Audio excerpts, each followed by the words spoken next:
शिवपुर नाम का एक छोटा सा गांव था। इस गांव में हर साल बहुत ज्यादा ठंड पड़ती थी, क्योंकि ये गांव चारों तरफ से पहाड़ियों से घिरा हुआ था। जनवरी का महीना अब भी शुरू ही हुआ था, पर ऐसा लगता था मानो ठंड अपने चरम पर पहुंच गई हो। गांव के हर घर की छत पर सुबह को बर्फ जम जाता था। पेड़ों की शाखाएं मानो ठंड से सिकुड़ गई थीं। सूरज देवता तो निकलने का नाम ही नहीं ले रहे थे। ये ठंड का मौसम अमीरों के लिए बहुत सुहाना होता था, पर गरीबों के लिए उन पर मुसीबत का पहाड़ टूटने जैसे होता था। हे ऊपर वाले, ये कितनी ज्यादा ठंड कर दी है आपने। कुछ तो तरस खाओ हम गरीबों पे। देख रही हो लक्ष्मी, कितनी कड़ाके की ठंड है। इस बार घर से बाहर निकला भी नहीं जा रहा है। अजी सच कह रहे हो आप, इतनी ज्यादा ठंड तो पहले कभी नहीं देखी। पर इस साल तो ठंड कहर बरसा रही है। घर से बाहर जाओ तो ठंडी हवा शरीर को चीरती हुई निकल जाती है और पूरा शरीर थरथराने लगता है। देखो तो जरा सुनीता, सूरज भी जैसे आंख में चोली खेल रहा है। पूरे दिन कोहरा छाया रहता है। हाँ, ठंड ने तो सबकी हालत खराब कर दी है। इस बार आप काम पर कैसे जाओगे? अब तो आपको सुबह सुबह सेठ चपेटू राम की दुकान पर काम के लिए जाना होता है। हम तो फिर भी घर में रहकर आग सेक लेते हैं। अब क्या कर सकता हूँ सुनीता, काम तो करना ही पड़ेगा। चाहे कितनी भी ठंड हो, सेठ जी को तो कोई फर्क नहीं पड़ता। उनको तो बस काम से मतलब है, चाहे सर्दी हो या गर्मी। अच्छा ठीक है, मैं चलता हूँ, देर हो गई तो मालिक गुस्सा करेंगे। भोला एक चाय की दुकान पर चाय बनाने का काम किया करता था, जिससे उससे जो भी पैसे मिलते उससे उसके घर का गुजारा चल जाता था। वैसे तो शिवपुर गांव में हर साल ठंड बहुत ज्यादा पड़ती थी, पर इस बार तो ठंड ने सब रिकॉर्ड ही तोड़ दिया था। पूरा गांव ठंड से परेशान था। पूरे दिन कोहरा छाया रहता था। धूप के तो दर्शन तक नहीं हो रही थी। गांव का चौपाल, जहां लोग बैठकर पूरा दिन बातें किया करते थे, आज वो बिल्कुल सुना वीरान पड़ा था। ठंड ने हर किसी को परेशान कर दिया था। आर्यन के पापा, आज तो घर में आटा भी बहुत कम बचा है। बस 5 रोटी ही बन पाई है, तो मैंने आपको दिन के खाने के लिए बांध दी है और 2 रोटी में से एक रोटी बच्चों को दे दूंगी। मेरा तो आज उपवास है। नहीं सुनीता, वो 2 रोटी भी बच्चों को खिला दो। मैं तो चाय पीकर ही काम चला लूंगा। वैसे भी दिन इतने छोटे होते हैं कि आजकल भूख ही कहाँ लगती है। शाम को राशन लेकर आऊंगा, तब रोटी बना लेना आराम से। सुनीता को भी पता था कि 1 कप चाय से पूरा दिन निकलना मुश्किल है, पर गरीबी के कारण वो कुछ कर भी नहीं सकती थी। भोला काम के लिए घर से बाहर निकल रहा था। बाहर बहुत ज्यादा ठंड पड़ रही थी। आसमान से बर्फ के बड़े बड़े टुकड़े गिर रहे थे। इस कड़ाके की ठंड और बर्फबारी की वजह से भोला का शरीर ठंड से कपकपाने लगा था। उसके शरीर पर एक भी गर्म कपड़ा नहीं था। धोती और कुर्ता में उसे और भी ज्यादा ठंड लगती, पर वो मजबूर था। अपने हालातों के कारण इतनी ठंड में भी उसे काम पर तो जाना ही पड़ता था। शरीर को जमा देने वाली ठंड में भी भोला अपने मालिक की दुकान पे सुबह 6 बजे तक टाइम से पहुंच जाता था। अरे भोला आ गया, ठंड में जरा जल्द आ जाया कर। सारे कस्टमर चाय का इंतजार करते हैं और तुम देर से आते हो। ऐसे नहीं चलेगा। सेठ जी, इतनी ठंड पड़ रही है मानो कि जान लेकर ही मानेगी। बर्फ जैसी ठंड है, इसीलिए थोड़ा देर हो जाती है। ठीक है, मुझे कहानी मत बताओ, जरा जल्द आया करो। जाओ जल्द से बर्तन धो डालो। बर्फ जैसे ठंडे पानी में बर्तन धोना भोला के लिए आसान नहीं था, पर वो कर भी क्या सकता था। कहते हैं ना, गरीबी और भूख सब करवा देती है। आज भोला को घर राशन भी लेकर जाना था, वरना उसका परिवार भूखा रह जाता। वो बर्तन धोकर चाय बना देता है। आग के पास खड़ा होकर कुछ राहत महसूस होती थी। उसे ठंड के वजह से भोला का भी मन किया कि 1 कप चाय वो भी पी ले। वो चाय पीने के लिए 1 कप लेता है। वैसे ही उसका मालिक चपेटू राम उसे देख लेता है और गुस्से में बोलता है, भोला, तुम्हें यहाँ चाय बनाने के लिए रखा हूँ या चाय पीने के लिए? मैं खुद पूरे दिन में 1 चाय पीता हूँ, इस दुकान का मालिक होकर भी, और तू नौकर होकर चाय पिएगा। अब तक ना जाने कितनी चाय पी चुका होगा तू। आज तेरी दिहाड़ी से 2 कप चाय के पैसे काट लूंगा, तब पता चलेगा तुम्हें। और कल से मेरे यहाँ काम पर मत आना। नहीं मालिक, आज पहली बार चाय मैंने पिया है इस दुकान से। वो आजकल ठंड ज्यादा बढ़ने लगी है, मेरे पास गर्म कपड़े भी नहीं हैं, इसीलिए गलती हो गई। मालिक, अब ऐसा कभी नहीं करूँगा। आप मेरे पैसे मत काटिए, आज घर पे राशन तक नहीं है, बच्चे भूखे हैं मेरे मालिक। ये सब तुझे चाय पीने से पहले सोचना था। मैंने ठेका नहीं लिया है तेरे बच्चों के पेट भरने का। चल जा, अब काम कर, चुपचाप जाकर। बेचारा भोला पैसे कम मिलने की बात से परेशान था। उसे क्या पता था कि वो एक कप चाय उसे इतनी महंगी पड़ेगी। शाम तक वो काम करता रहा और कम पैसे लेकर घर की तरफ चला गया।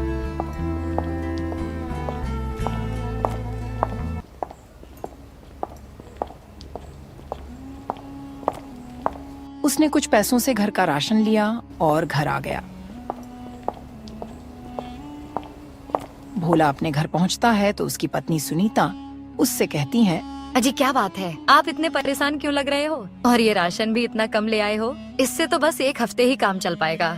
भोला सुनीता को सारी बातें बता देता है। सुनीता, मैं बहुत मजबूर हूँ। मालिक ने मुझे काम से निकाल दिया आज, क्योंकि मैंने एक कप चाय पी लिया था और तो और मेरे पैसे भी काट लिया, इसीलिए राशन कम ले आया हूँ। हे भगवान, तूने यह ठंड क्यों बनाई है? हम गरीबों का गुजारा कैसे होगा? अब क्या होगा जी, ऐसी सर्दी में कैसे गुजारा होगा हमारा? तुम परेशान मत हो, मैंने थोड़ा पैसा बचा लिया। यह लो, और बच्चों के लिए गर्म कपड़ा ले लेना। अजी आप अपने पास ही रखो और अपने लिए गर्म कपड़े ले लेना। हालत तो देखो जरा अपनी, इतनी ठंड में सिर्फ ये धोती कुर्ता ही है आपके पास। आपको भी तो ठंड लगती होगी। बच्चों के पास अभी पुराने कपड़े हैं, उनसे काम चल जाएगा। और मैं तो ज्यादातर चूल्हे के पास ही रहती हूँ, मुझे घर में इतनी ठंड नहीं लगती। आप तो बाहर काम करते हो।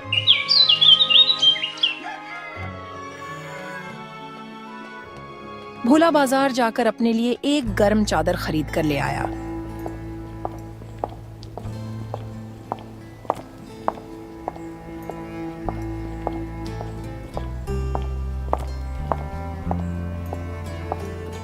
सुनीता जब खाना बनाती है तब बच्चे उसके पास ही बैठे रहते थे और आग तापते थे। सुनीता, मैं बाहर जाता हूँ, देखता हूँ शायद कोई काम मिल जाए। ऐसे घर पर खाली तो नहीं बैठ सकता। अगर घर पर रहूंगा तो खाने के लिए मुहताज हो जाऊंगा। हाँ जी, ध्यान से जाइएगा और शाम को समय से घर वापस आ जाइएगा। ठंड बहुत ज्यादा हो रही है। भोला घर से बाहर निकल जाता है। बाहर ठंडी हवा चल रही थी, पर भोला उसकी परवाह किए बिना बस चला जा रहा था कि कहीं तो उसे काम मिल जाएगा। वह बाजार के एक दुकानदार के पास जाता है और काम मांगता है।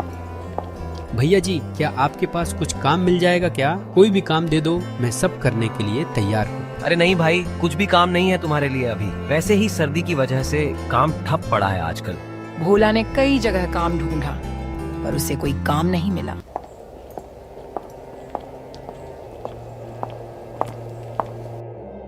वो मायूस होकर एक पेड़ के नीचे बैठ गया। हे भगवान, अब क्या करूं? कोई काम नहीं मिल रहा। अब घर का गुजारा कैसे होगा? पैसे भी बहुत कम बचे हैं और राशन भी कुछ दिनों में खत्म हो जाएगा। भोला यह सब सोच ही रहा था कि तभी एक साधु बाबा उसके पास आते हैं। बेटा, क्या तुम मेरा थोड़ी सी मदद कर दोगे? मेरा कुटिया यहाँ से कुछ दूरी पर ही है। वो ठंड बहुत ज्यादा है और हवा भी तेज चल रही है, इसलिए मैं अब और ये लकड़ियाँ ज्यादा दूर तक नहीं ले जा पा रहा हूँ। मेरा लकड़ियाँ मेरे कुटिया तक पहुँचा दो बेटा, तुम्हारा बहुत बड़ा एहसान होगा। ठीक है बाबा जी, चलिए मैं आपका सामान आपके कुटिया तक पहुँचा देता हूँ। भोला साधु बाबा की लकड़ियाँ का गट्ठर अपने सर पर उठाकर उनके साथ चलने लगता है।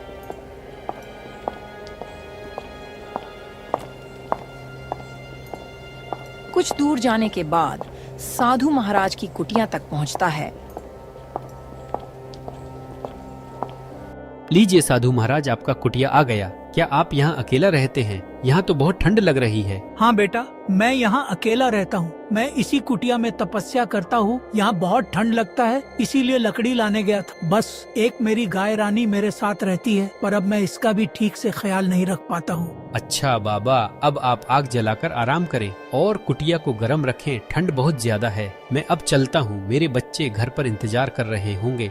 इतना बोलकर भोला अपने घर की तरफ चल पड़ता है। तभी साधु महाराज बोल पड़ते हैं, रुको बेटा, मेरी गाय रानी को भी अपने साथ ले जाओ। इसको अच्छा से देखभाल करोगे, इसकी सेवा करोगे तो ये तुमको बहुत ज्यादा दूध देगी। मैं तो इसका ध्यान ठंड के कारण रख नहीं पाता, इसे तुम ले जाओ। अब मना मत करना बेटा, एक साधु का आशीर्वाद समझकर रख ले। अरे महाराज जी, अब आप इतना बोल ही रहे हैं तो मैं इस गाय माता को अपने साथ ले जा रहा हूँ और इनकी खूब सेवा पानी करूँगा। भोला गाय को लेकर घर की ओर चल देता है।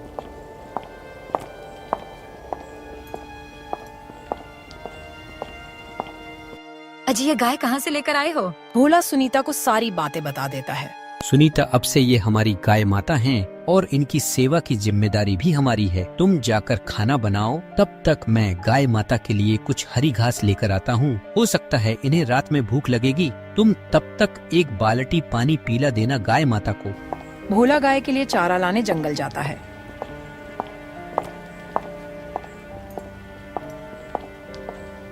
और घास लेकर आता है और गाय को दे देता है। चारा खाने के कुछ देर बाद गाय बहुत सारा दूध दे देती है।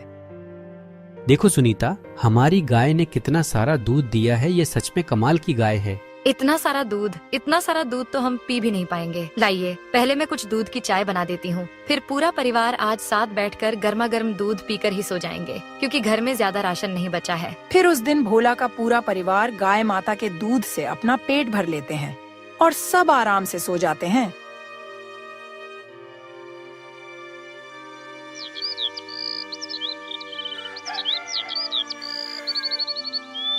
अजी, हमारे पास इतना सारा दूध हो गया है, क्यों ना हम चाय का काम शुरू कर ले। सर्दी का मौसम है, आजकल अच्छा चलेगा चाय का काम। हाँ सुनीता, तुम बोल तो ठीक रही हो, पर बाकी का सामान उसका क्या? उसके लिए पैसे कहाँ से आएंगे? अजी, आप कुछ पैसे मुखिया जी से उधार ले लो, काम चल जाने के बाद चुका देंगे। फिर भोला अगले दिन मुखिया के घर पैसे लेने जाता है।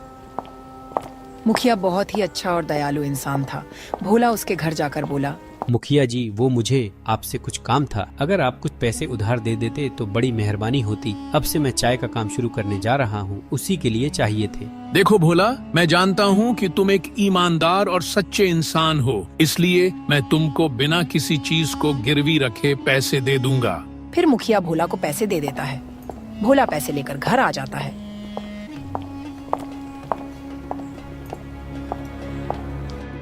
और अगले दिन वो चाय का काम शुरू कर देता है।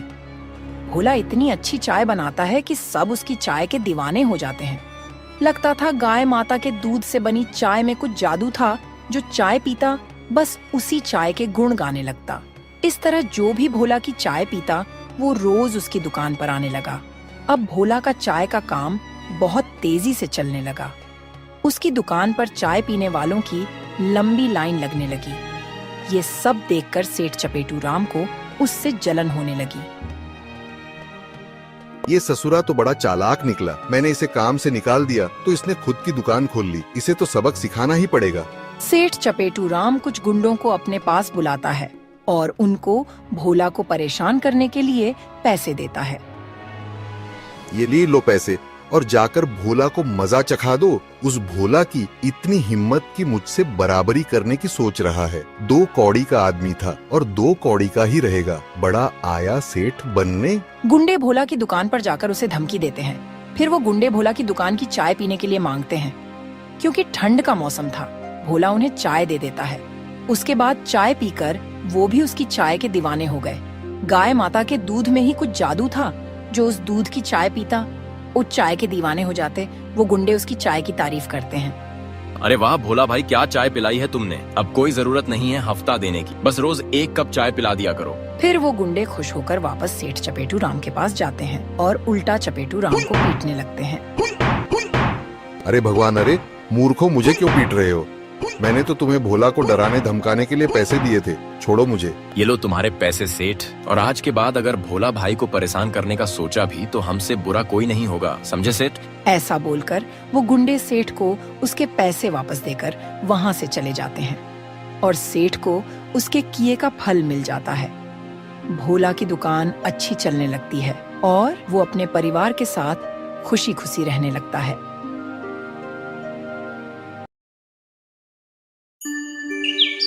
सर्दियों का समय था। पहाड़ों से घिरे एक छोटे से गांव खानपुर में कुछ गरीब बच्चे फटे पुराने कपड़े पहने एक जलती हुई आग के पास खड़े थे। उनके चेहरे ठंड से लाल हो गए थे। उसी गांव में रामू अपनी पत्नी गीता, बूढ़ी माँ और छोटे बेटे आर्यन के साथ एक छोटे से मकान में रहता था। रामू को अपने परिवार की पूरी जिम्मेदारी उठानी पड़ रही थी। वह अपने खेत में खेती करके अपने पूरे परिवार का गुजर बसर करता था।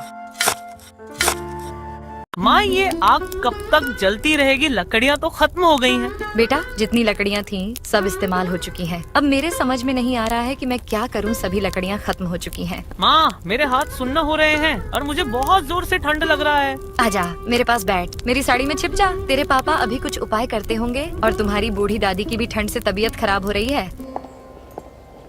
कुछ देर बाद रामू कुछ लकड़ियाँ लेकर घर आता है।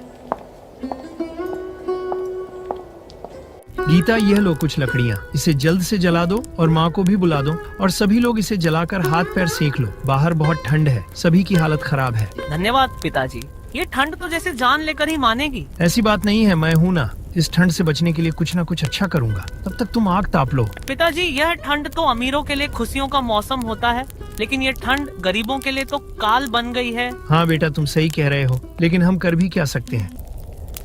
गांव के कुछ बुजुर्ग और नौजवान चौपाल पर इकट्ठा हुए थे। ठंडी हवाएं उनके चेहरे पर चोट कर रही थी। वे आग ताप रहे थे।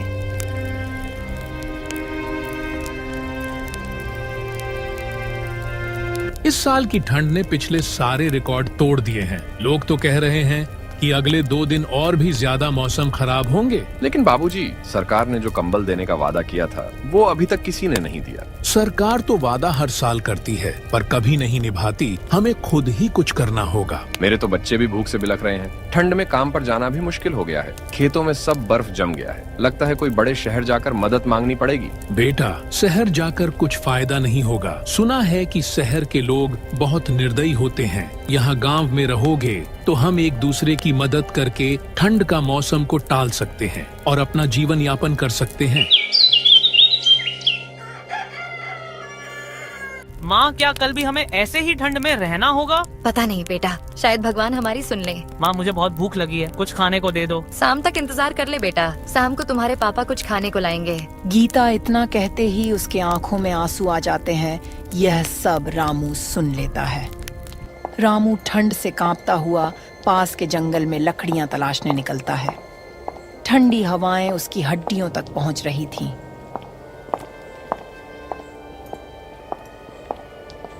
मैं अपने परिवार को और दुखी नहीं देख सकता। पहले कुछ लकड़ियाँ लाऊंगा और उसके बाद कुछ खाने का इंतजाम करूंगा। कुछ ना तो कुछ लकड़ियाँ मिल ही जाएंगी। वह जंगल जाकर सूखी टहनियां इकट्ठा करता है। अचानक उसका पैर बर्फ में फिसल जाता है और वह गिर जाता है। उसकी आवाज सुनकर पास के लकड़हारा भोला उसकी मदद के लिए आता है। अरे रामू, इतनी ठंड में यहाँ क्या कर रहा है? क्या करूँ भाई, बहुत ठंड है, इसीलिए माँ के लिए लकड़ियाँ ले रहा था। हमारे पास कुछ नहीं बचा और कुछ खाने के लिए भी इंतजाम करना होगा। मैं बहुत तकलीफ में हूँ। चल मेरे साथ, मैं कुछ लकड़ियाँ और कुछ खाने को दूंगा। ठंड में ऐसे अकेले मत आना, यहाँ बहुत ठंड है।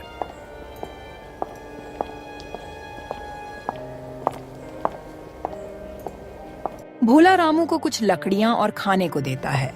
रामू सारा सामान लेकर वहां से घर आता है।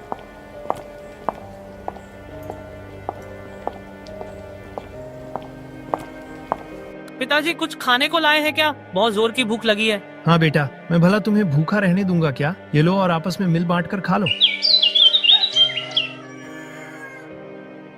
फिर अगली सुबह रामू की बूढ़ी माँ की तबीयत ठंड से खराब हो जाती है। वह बहुत परेशान हो जाता है। वह तुरंत डॉक्टर के पास जाता है।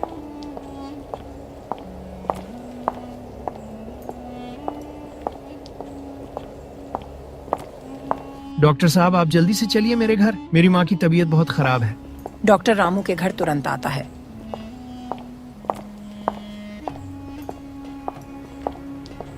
और उन्हें चेक करता है। रामू, इन्हें ठंड लग गई है और इनकी हालत बहुत गंभीर है। तो डॉक्टर साहब, आप माँ का इलाज कीजिए। देखो रामू, इन्हें तो अभी दवा दे रहा हूँ, मगर इनका इलाज लंबा चलेगा और पैसा भी बहुत लगेगा। डॉक्टर साहब, आप पैसे का चिंता मत कीजिए, मैं पैसा कहीं से न कहीं से इंतजाम करूंगा। बस आप माँ का इलाज कीजिए। डॉक्टर दवा देकर वहाँ से चला जाता है। अजी, माँ जी के इलाज के लिए पैसे कहाँ से लाएंगे? हम लोग खाने के लिए मोहताज है तो इलाज कैसे होगा? गीता, तुम सही कह रही हो, मगर मैं माँ को ऐसे नहीं छोड़ सकता। किसी तरह तो इलाज करवाना ही होगा। मेरे पास एक ही उपाय है, मैं अपना खेत को बेच दूंगा और माँ का इलाज करूंगा। आप तो ठीक कह रहे हैं, लेकिन खेत बेचना मुझे अच्छा नहीं लग रहा। लेकिन और कोई उपाय भी नहीं है। रामू अपनी माँ का इलाज के लिए खेत बेचने के लिए मजबूर हो जाता है। बेटा तुम क्यों सारा खेत बेचकर मेरे दवा में लगा रहे हो? मैं तो अब बूढ़ी हो चुकी हूँ। अगर तुम सारा खेत एक एक करके बेच दोगे तो तुम अनाज कैसे उगाओगे और खाओगे क्या? माँ, मैं आपको इस हाल में नहीं छोड़ सकता। खेत के अलावा मेरे पास और कोई उपाय भी नहीं है। माँ, मैं आपकी दवा हर हाल में करूँगा, क्योंकि आपने मुझे बचपन से ही मेहनत मजदूरी करके हमारा देखभाल किया है। खेत तो आज नहीं तो कल मैं मेहनत करके ले लूंगा, लेकिन आपको अगर खो दिया तो मैं अपने आप को कभी माफ नहीं कर पाऊंगा। अम्मा जी, आप ही तो हमारे जीने का सहारा है। अगर आपको कुछ हो गया तो हम लोगों का देखभाल कौन करेगा? कुछ दिन ऐसे ही बीतते हैं। ठंड का मौसम और बढ़ जाता है। सभी लोग अपने अपने घर में रहने लगते हैं। इसी बीच ठंड के कारण रामू की माँ का देहांत हो जाता है। फिर मानो रामू की तो पूरी दुनिया ही उजड़ गई थी। किसी तरह गांव की सहायता लेकर रामू अपनी माँ का अंतिम संस्कार कर देता है।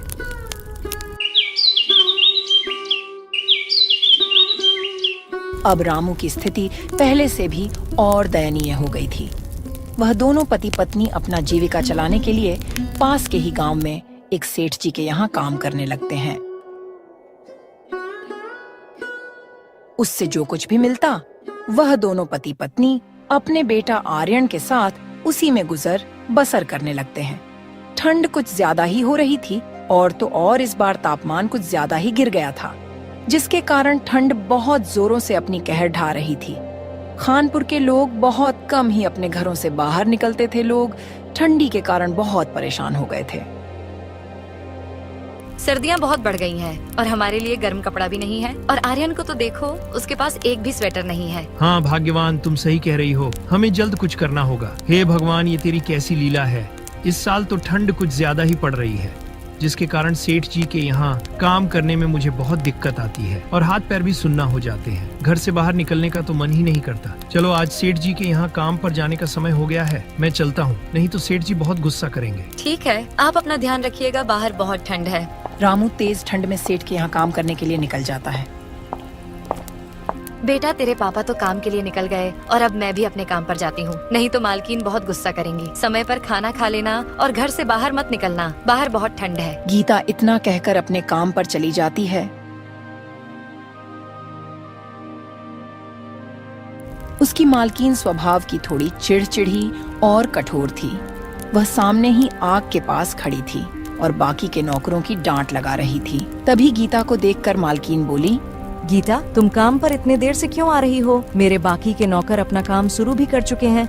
लगता है तुम समय की कीमत नहीं जानती हो। मुझे माफ कर दीजिए मालकिन, ठंड के कारण आने में थोड़ी देर हो गई, पर आप चिंता न करें, मैं अपना काम तुरंत ही खत्म कर देती हूँ। बहाने बनाना खत्म करो, जाओ चुपचाप अपने काम पर लग जाओ। अगर आज काम में कोई गड़बड़ी हुई तो मैं तुम्हारा सारा हिसाब कर दूंगी। तुम्हारी जगह काम करने वाले बहुत बैठे हैं। मालकिन की बातों को सुनकर गीता को बहुत दुख होता है, लेकिन वह बेचारी कर भी क्या सकती थी। यह उसकी मजबूरी थी। वह चुपचाप काम करने जा ही रही थी कि तभी मालकिन की बेटी वहाँ आती है। आप क्यों डांट रही हैं इस बेचारी को? दिखता नहीं बाहर कितनी ठंड है, फिर भी यह काम करने आई है। यह भी तो इंसान है, इस पर आपको जरा भी दया नहीं आ रही है क्या? बेटी, इन लोगों को ज्यादा सर पर चढ़ाना ठीक नहीं होता, नहीं तो यह लोग कोई भी काम ठीक ढंग से नहीं करेंगी। गीता ने कुछ भी नहीं कहा और अपने बेटे के बारे में सोचने लगी और अपने काम में लग गई।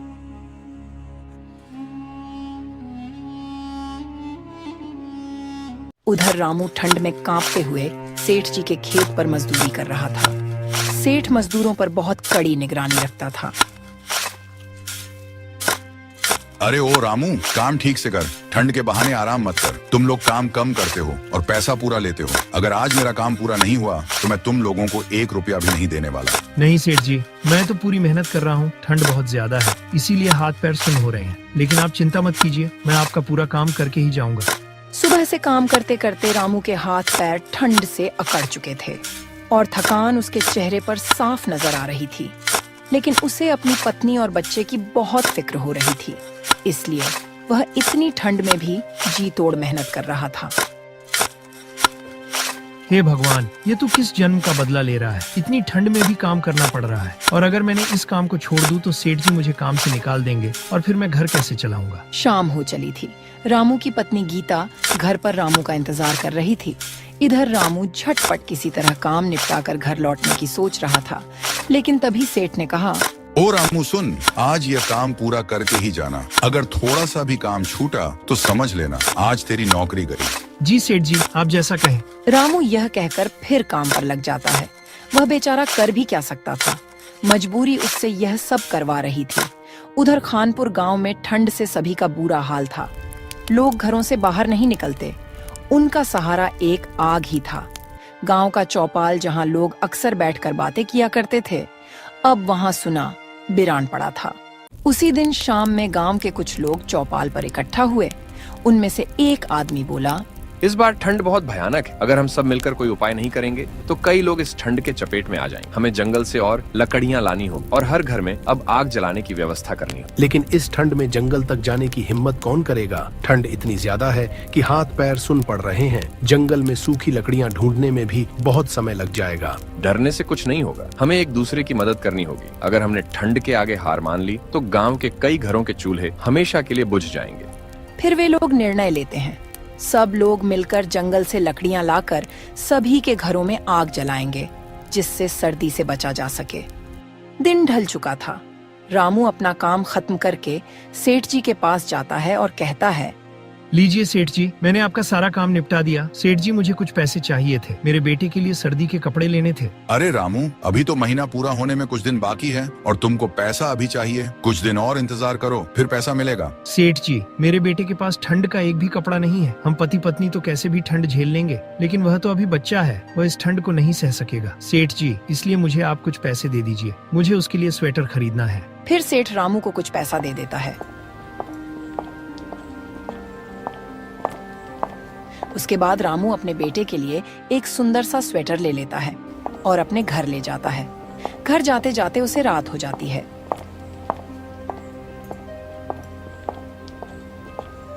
आज आपको आने में बहुत देर हो गई, बाहर बहुत ठंड है, आओ आग सेक लो। हाँ, वो आज सेठ जी ने कुछ ज्यादा काम दे दिया था और जो पैसे मिले मैंने उसी से आर्यन के लिए एक सुंदर सा स्वेटर खरीद लिया। आर्यन कहाँ है? मुझे दिखाई नहीं दे रहा है। हर दिन तो आके मेरे सीने से लग जाता था। तब गीता ने आर्यन के तबीयत के बारे में रामू को बताई। आज जब मैं काम से वापस आई तो इसे बहुत बुखार था। तब मैं डॉक्टर के पास गई। जाने पर पता चला कि वे कहीं दूर गए हैं, शाम तक आएंगे। अब जाओ ना, उन्हें बुला लाओ। आर्यन की तबीयत और बिगड़ती जा रही है। गीता, तुम चिंता मत करो, मैं अभी डॉक्टर के पास जाता हूँ और उन्हें लेकर आता हूँ। तब तक तुम आर्यन को आग के पास रखो और उसका ध्यान रखो। रामू यह कहकर डॉक्टर के घर की ओर निकल गया और सोचने लगा, आज काम से आने में देरी हो गई, जिसके कारण जंगल से लकड़ी भी न ला सका।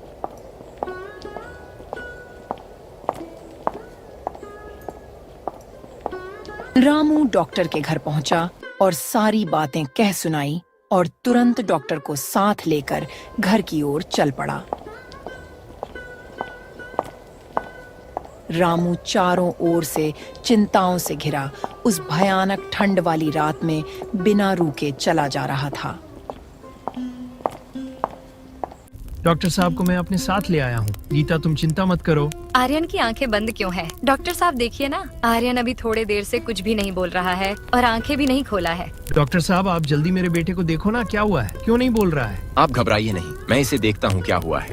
थोड़ी देर डॉक्टर आर्यन की जांच करता है। उसके बाद डॉक्टर रामू से कहता है, रामू, मैंने तुम्हारे बेटे को बचाने की बहुत कोशिश की, लेकिन मैं नहीं बचा पाया। तुम्हारा बेटा अब इस दुनिया में नहीं है। इतना सुनते ही दोनों पति पत्नी बहुत जोर जोर से रोने लगे। उनकी रोने की आवाज सुनकर आसपास के पड़ोसी उनके पास आ गए और तब डॉक्टर ने पूरी बात गांव वालों को कह सुनाई। फिर गांव वाले ने रामू की मदद की।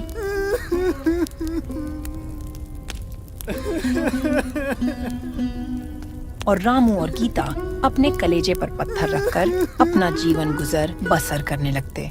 दोस्तों, आपके घरों के आसपास कोई गरीब या जरूरतमंद दिखाई दे तो आप उसकी मदद जरूर करें। आपको ये कहानी कैसी लगी हमें कमेंट में जरूर बताएं।